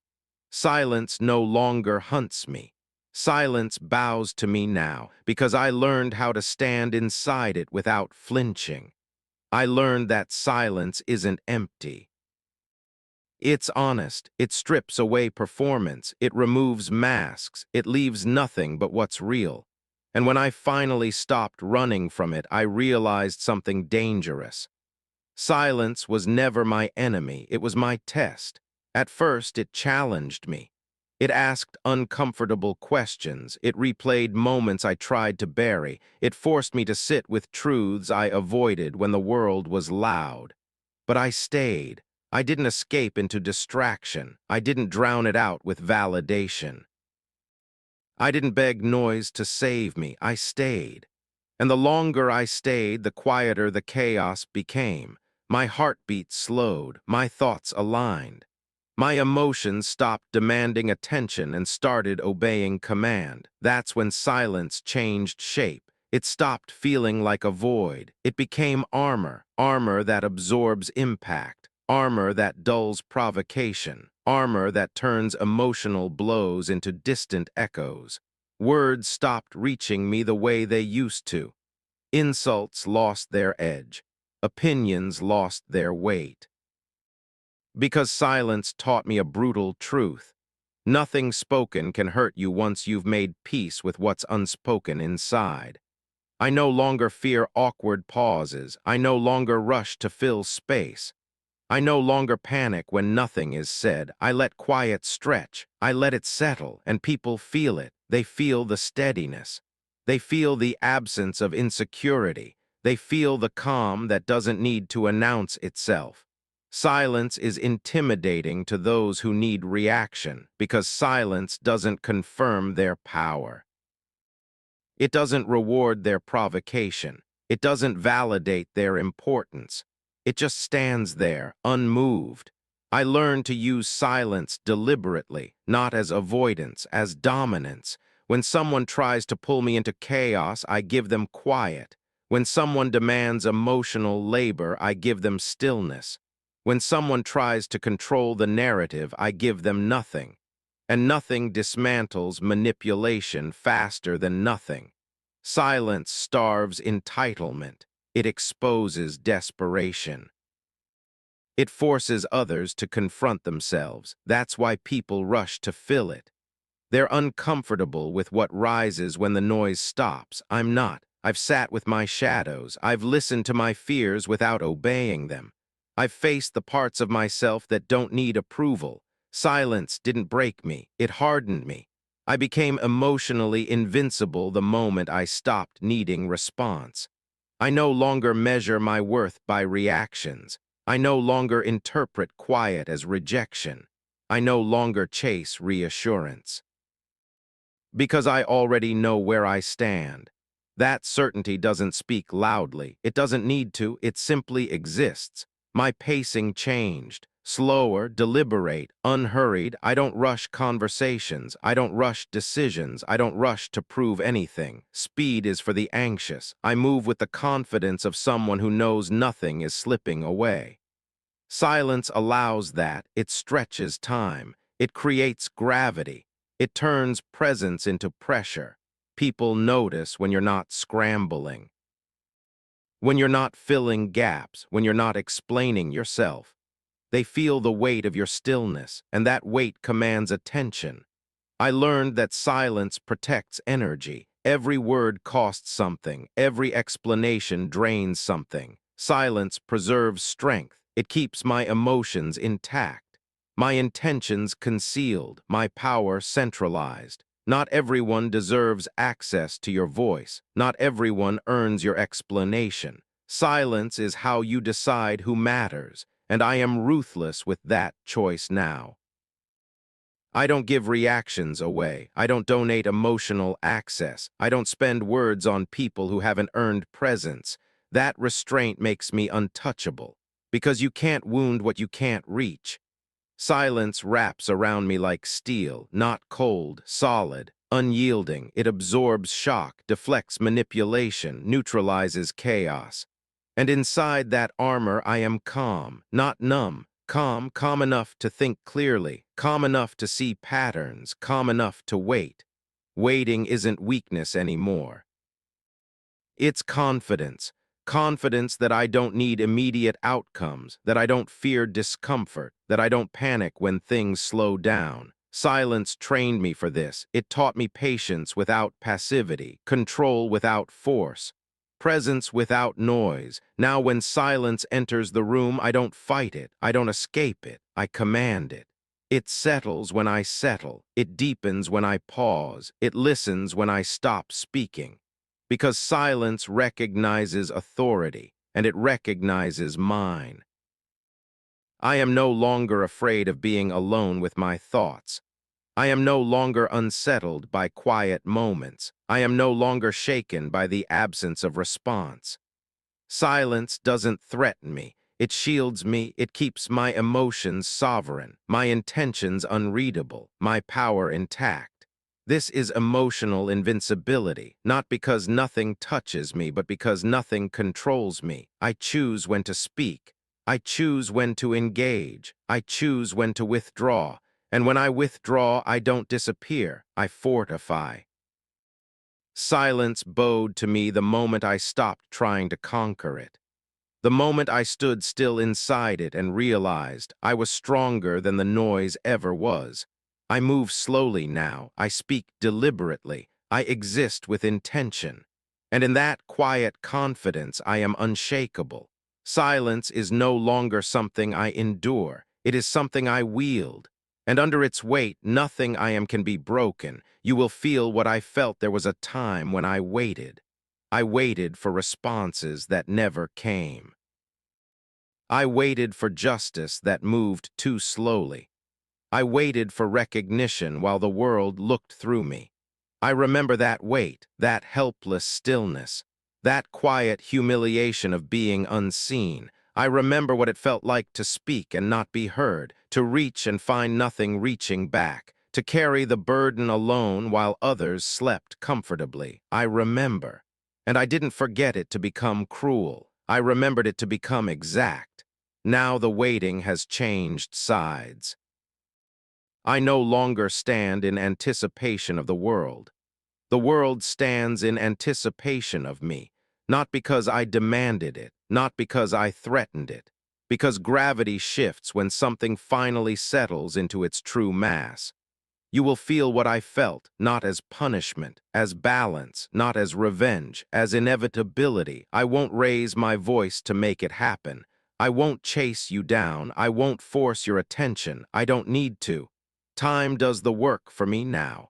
There was a season where time was my enemy, where every second dragged, where uncertainty gnawed at my resolve. I lived inside unanswered questions, inside doors that never opened, inside silence that felt like judgment. I learned patience there, not the kind that begs, the kind that watches, and patience, when sharpened, becomes power. You will feel what I felt when the room grows quiet around you, when your words land and don't echo back, when your presence no longer shifts the air, when you realize attention has moved on. You will feel it when explanations no longer change outcomes, when effort doesn't guarantee response, when certainty dissolves into waiting. You will feel it when control slips quietly through your fingers and there is no one to blame. I won't need to look at you for this to happen. I won't need to acknowledge you. That's the part you won't expect. I used to believe power announced itself, that it demanded space, that it took. I was wrong. Real power rearranges reality until everyone else adjusts without being told. I don't reverse roles aggressively. I reverse gravity. You will feel what I felt when your expectations meet silence, when urgency goes unanswered, when importance isn't mirrored back to you, when the world doesn't rush just because you want it to. I lived there. I know that place. It teaches you things. It teaches you how small impatience feels when no one responds to it. It teaches you how loud insecurity becomes when it has no audience. It teaches you restraint. And restraint is the sharpest edge of dominance. I won't harm you. I won't need to. You will feel what I felt in the spaces between things, in the pause after you speak, in the delay that stretches longer than comfort, in the moment you realize you are not being opposed, you are being waited out. I used to think being ignored was weakness. It isn't. Being ignored is training. It teaches you how to stand without reinforcement, how to remain intact without applause, how to exist without permission. It stripped me down until there was nothing left to take from me. And when there's nothing left to take, control collapses. You will feel what I felt when outcomes no longer bend to your preference, when certainty erodes, when leverage fades, not because I removed it, because you never owned it to begin with. I don't move against you. I move past you. That's the reversal. I used to orbit other people's decisions, other people's moods, other people's timing. Now everything orbits stillness. Mine, I decide when momentum starts, I decide when it stops, and I don't explain the decisions. You will feel what I felt when you realize explanation is no longer available, when there's no argument to win, no reaction to provoke, when the game you were playing has ended without announcement. That moment, that confusion, that's familiar to me. I lived there long enough to build a home. I am not angry anymore. Anger rushes. Anger reacts. I don't rush. I don't react. I allow consequences to mature, slowly, fully. This isn't vengeance. Vengeance seeks relief. This is alignment. Alignment doesn't need emotion. It just unfolds. You will feel what I felt when your urgency meets my calm, when your insistence meets my silence, when your pressure meets my stillness, and you will realize something unsettling. Nothing you do accelerates the outcome. Nothing you say redirects it, because inevitability doesn't negotiate. I learned that while waiting.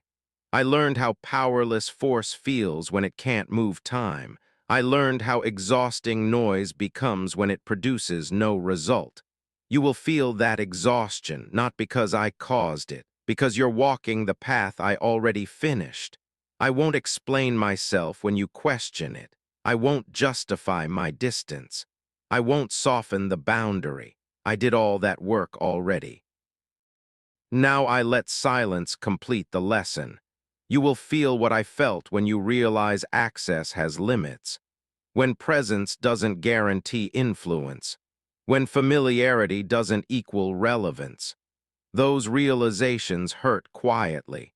They don't explode, they sink deep, and they stay. I don't need to watch it happen. I don't need confirmation.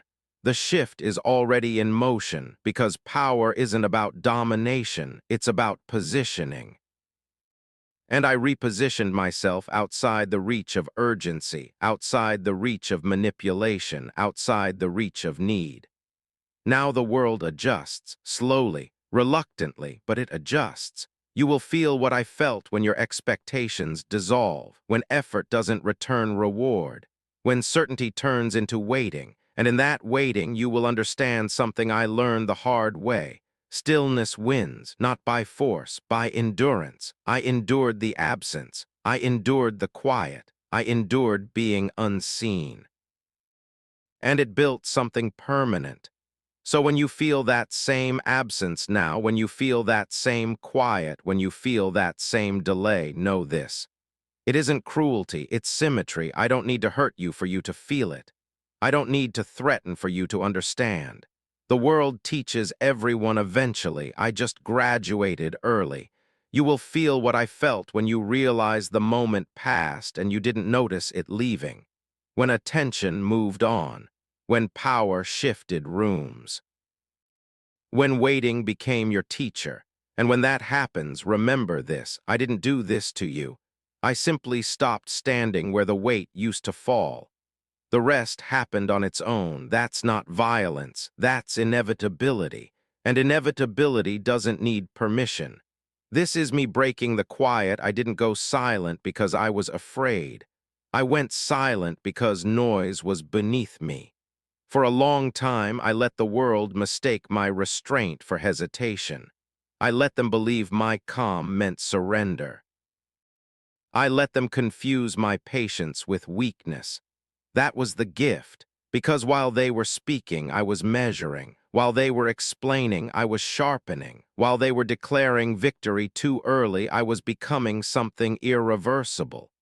This is me breaking the quiet, not to announce myself, not to ask for space, but to end the illusion that I ever needed permission. There was a version of me that tried to be understood. That version is gone. There was a version of me that waited for acknowledgement.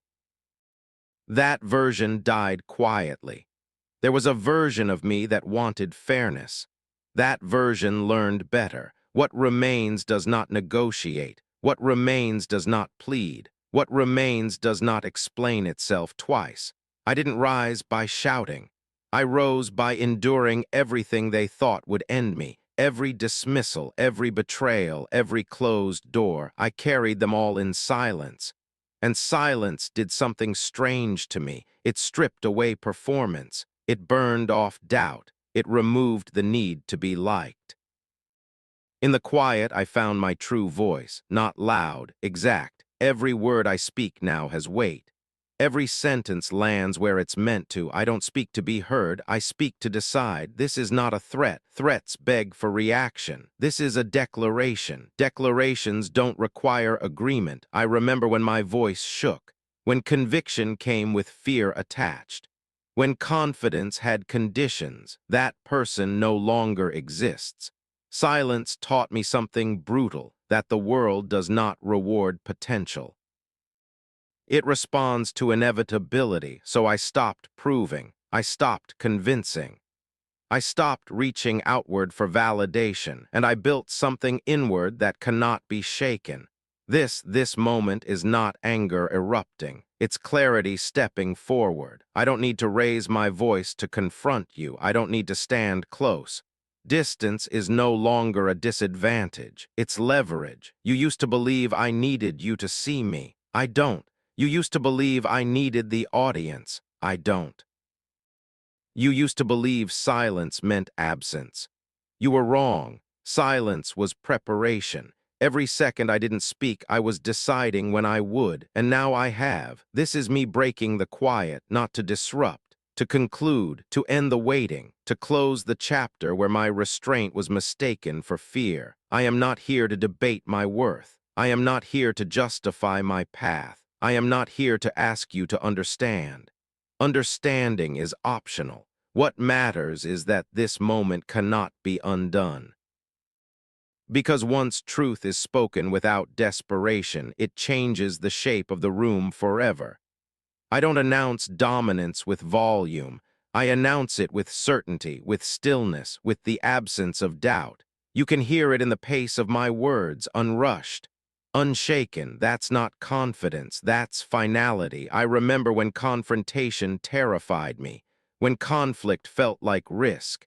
Now it feels like alignment, because there is nothing left to protect, nothing left to lose, nothing left to hide. Silence burned away the excess. What stands here now is essential, and essential things don't apologize. This isn't me stepping forward impulsively. This is me stepping forward after the storm, after the collapse, after the rebuilding that no one witnessed. You didn't see the nights where doubt tried to crawl back in. You didn't see the moments where giving up would have been easier, and you never will, because those moments belong to the silence, and the silence already served its purpose. Now I speak once. Clearly, deliberately, without emotion clouding the message, I am not here to overpower you. I am here to outlast every version of resistance. I don't chase control, I embody it. I don't seek dominance, I define the boundaries of it. This is not me entering the fight. This is me ending it, because battles require two sides still struggling. I am no longer struggling, I am standing. And when someone stands like this, everything else adjusts. I don't need allies shouting my name. I don't need enemies fearing it.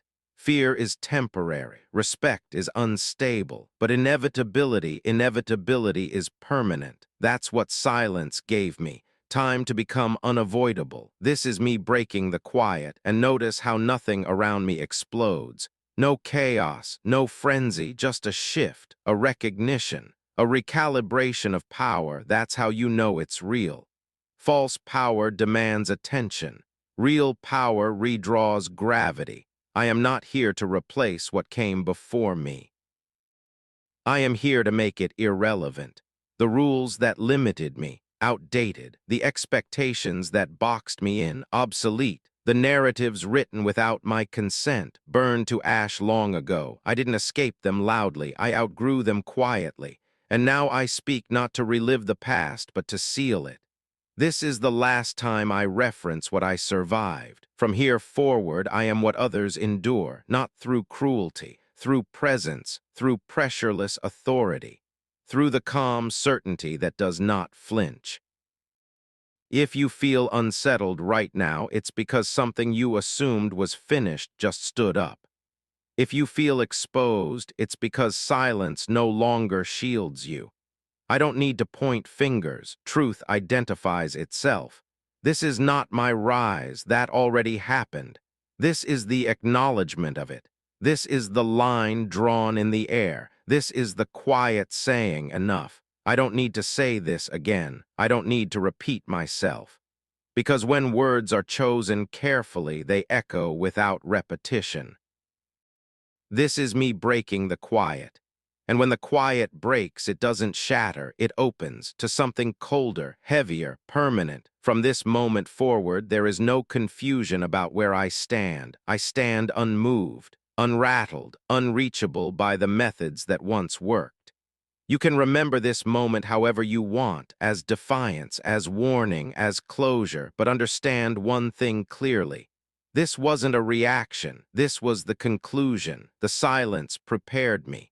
The silence refined me. The silence released me. And now there is nothing left to wait for. This is me breaking the quiet, and I will not need to do it again. Your silence made me inevitable. You thought silence was absence. You thought silence meant nothing was happening. You thought silence was weakness, retreat, collapse. That was your mistake. Your silence did not stop me. It sharpened me. While you turned away, while you withheld answers, while you pretended I wasn't worth the effort of response, something irreversible began. I didn't grow louder in your absence. I grew deeper. I didn't beg the silence to break. I listened to it. And the silence told me everything I needed to know. It told me who would never come back for me. It told me who would watch me drown without blinking. It told me who believed I would fade if ignored long enough, so I stopped waiting. I stopped asking. I stopped explaining my pain to people committed to misunderstanding it. Your silence forced me inward. And inside I found something dangerous. Not anger, not revenge. Clarity. Clarity is what happens when hope dies quietly. Clarity is what happens when you stop expecting rescue. Clarity is what happens when you realize no one is coming and you survive anyway. You didn't hear the nights I fought myself. You didn't hear the questions clawing at my spine. You didn't hear the moment my voice cracked for the last time because you were silent. And in that silence, I learned how to stand alone. Not temporarily, permanently. I learned how to carry my own weight, how to seal my wounds without witnesses, how to become my own reinforcement. Your silence took something from me. It took my innocence. It took my softness. It took my belief that being good was enough. And in exchange, it gave me inevitability. I stopped trying to be understood. I stopped trying to be forgiven. I stopped trying to be seen as harmless because harmless people are disposable, and I refuse to be disposable. You don't get to judge what your silence created. You don't get to weigh the outcome after refusing to touch the cause. You watched me suffer in quiet. Now you will watch me rise in it. I didn't transform in public.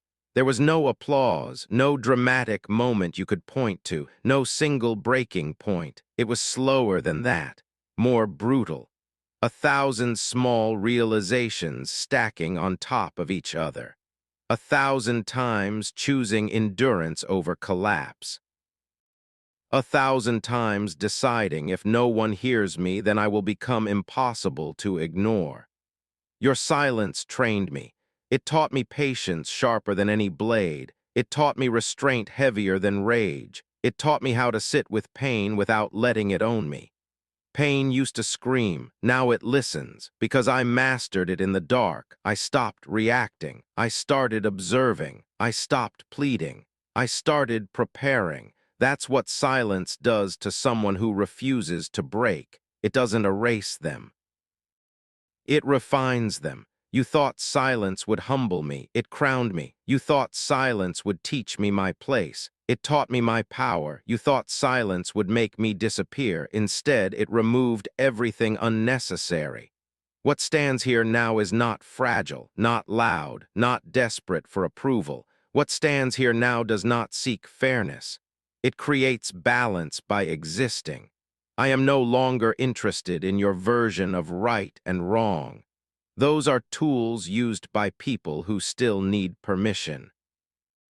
I have moved beyond judgment. Above it, judgment requires comparison, and there is nothing left to compare me to. I am not the person you ignored. That person died unanswered. I am what grew in the space you abandoned. I am the echo of every word you never said. I am the consequence of every moment you chose indifference. You don't get to ask when this happened.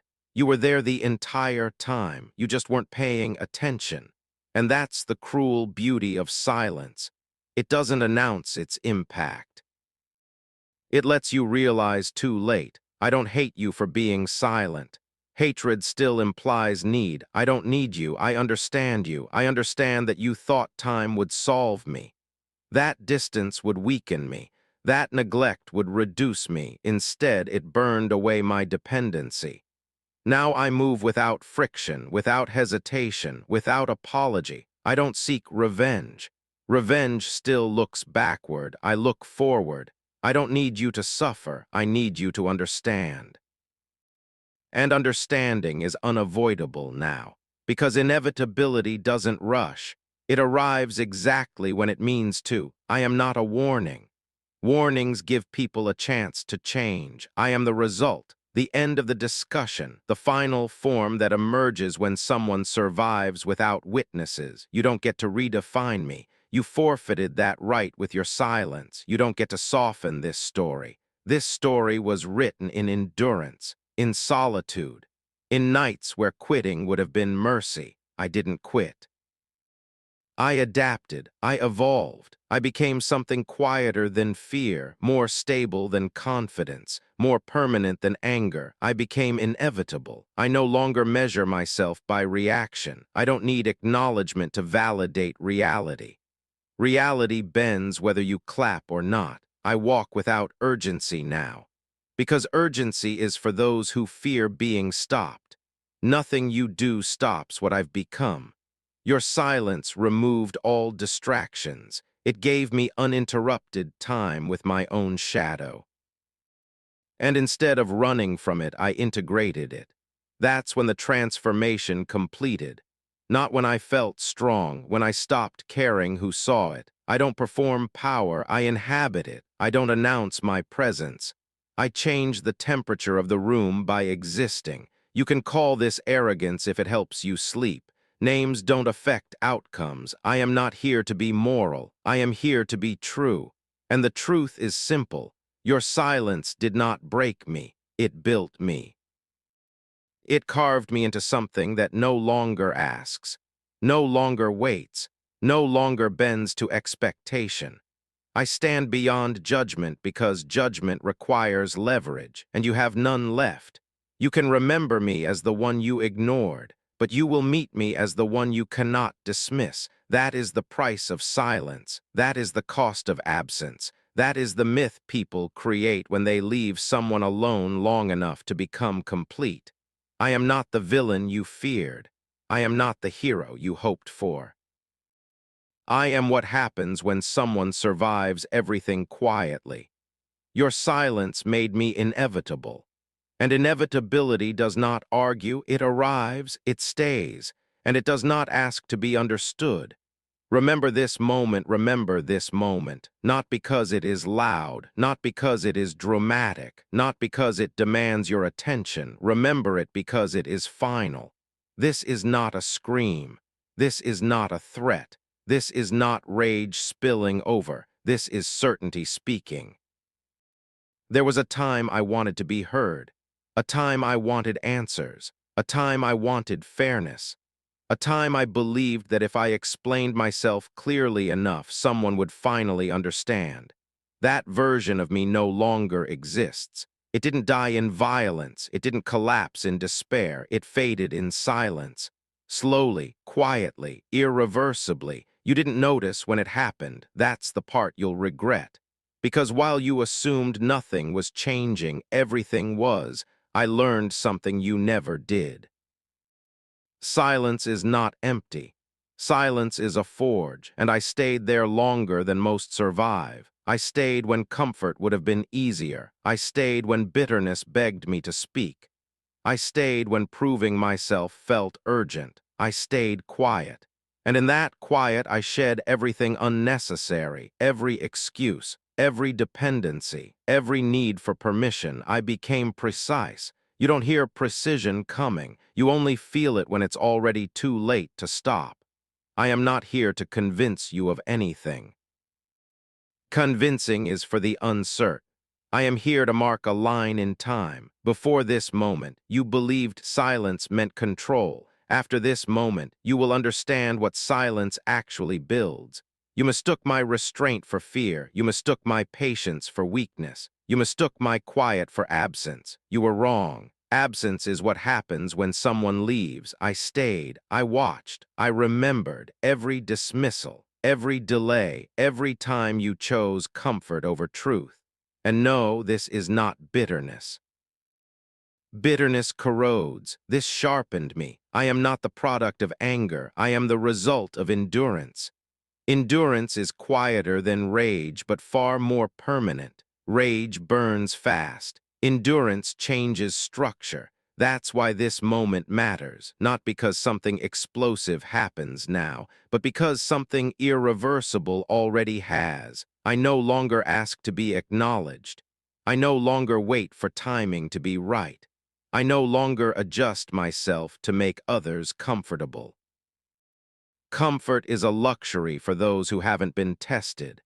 I have been tested by absence, by neglect, by unanswered questions echoing for years, and I passed that test by becoming whole without witnesses. You don't get to celebrate that. You didn't earn a front row seat. This moment isn't for you to applaud, it's for you to remember, because memory is the only place you still have access to me. I will not explain myself again. Explanations are bridges back to old versions. Those bridges are burned. What stands here now does not seek agreement. It exists regardless of opinion. That's what power looks like when it matures. It stops performing. It stops persuading. It simply is, I am not here to punish you. Punishment implies effort. This requires none. The consequence already unfolded. You live in a world where I no longer need to respond. That's the shift. That's the legacy. I moved from reaction to gravity. Gravity doesn't chase. Gravity doesn't argue. It pulls relentlessly, without emotion, and eventually everything acknowledges it. You may walk away from this moment thinking nothing happened. That's what you thought every other time too. And every time you were wrong. Change doesn't announce itself, it leaves markers. This is one of them, a quiet marker, a cold one. The kind you don't understand until much later when something you relied on no longer exists. I am not closing a chapter. I am ending a pattern, the pattern where I shrink so others feel taller. The pattern where I wait so others feel powerful. The pattern where my silence is interpreted as surrender. This silence is ownership. This silence is command. This silence is the final form. I don't need to raise my voice. Raising a voice is compensation. I don't compensate anymore. I speak once. And when I stop speaking, the echo does the rest. You will remember this moment not because of what I said, but because of what followed. Because after this, you won't hear from me the same way again. Not because I disappeared, but because I no longer need to appear. I am present in outcome now, in results, in the quiet shifts you can't explain, in the doors that no longer open the way they used to, in the weight you feel without knowing why. That is legacy, not noise, not applause, impact. So remember this moment. Remember the calm. Remember the lack of spectacle. Remember how nothing seemed to happen. And remember how wrong that impression turned out to be. Because this is where the story locks into place.